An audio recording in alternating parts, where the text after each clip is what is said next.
जो है अभी तक मैंने जितने भी वीडियोज़ बनाए हैं उसके में पहला और दूसरा अध्याय उत्पत्ति का हमने पूरा स्टडी किया वचन के साथ और उसका मैं संक्षिप्त में थोड़ा-सा विवरण इस वीडियो में बताऊँगी। हमने देखा था कि परमेश्वर ने उत्पत्ति के पहले अध्याय में शुरू से हमने दूसरे अध्याय के आखिरी तक हमने अध्ययन किया। वहाँ पे पहले अध्याय की शुरुआत में हमने पढ़ा था कि परमेश्वर ने आकाश और पृथ्वी की रचना की।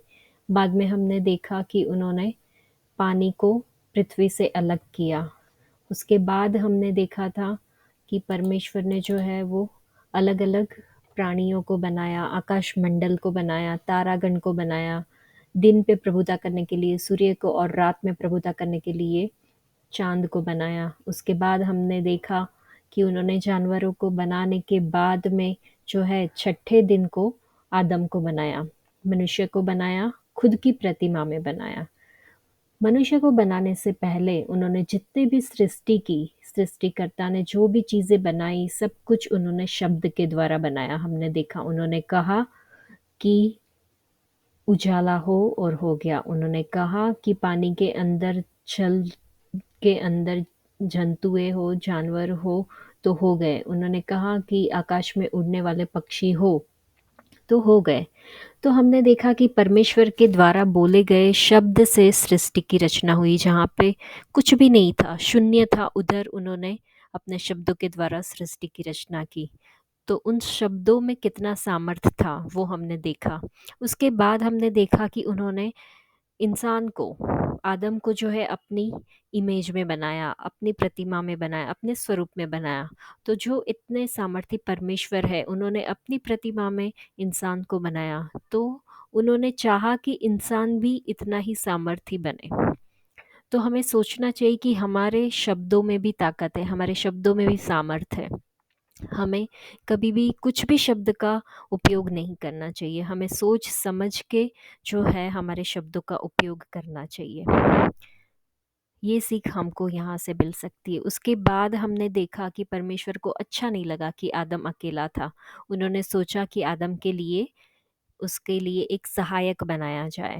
उन्होंने सोचा कि उसी के शरीर में से स्त्री को बनाया जाए।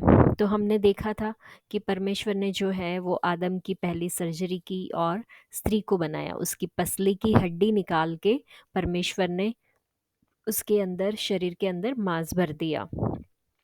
तो ये जो स्त्री थी वो नर में से बनाई गई थी, इसलिए आदम ने उसका नाम नारी रखा, वो हमने देखा।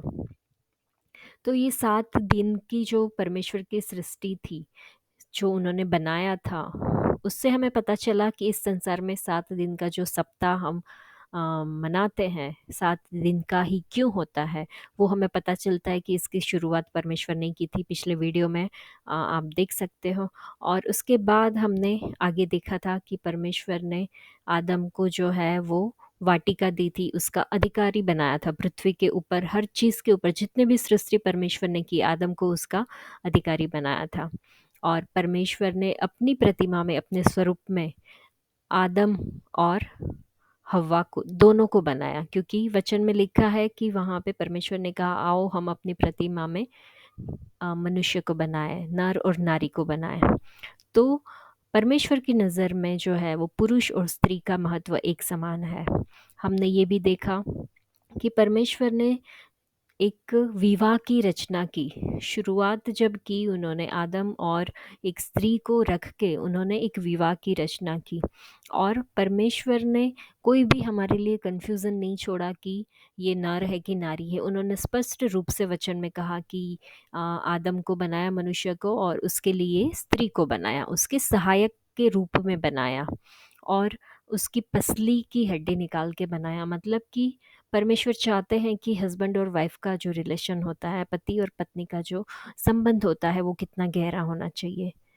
तो ये सारी वीडियोस की जो संक्षिप्त में जो विवरण है वो मैं आज के दिन सिर्फ बताना चाहती हूँ। इसमें हमने बाइबल, जो पवित्र शास्त्र है, उसके पहली पुस्तक जो है उत्पत्ति की पुस्तक, उसका पहला और दूसरा अध्याय का यहाँ पे समरी जो है वो मैंने आज के वीडियो में आपको बताया है। आशा करती हूँ कि आपको समझ में आया होगा। Thank you.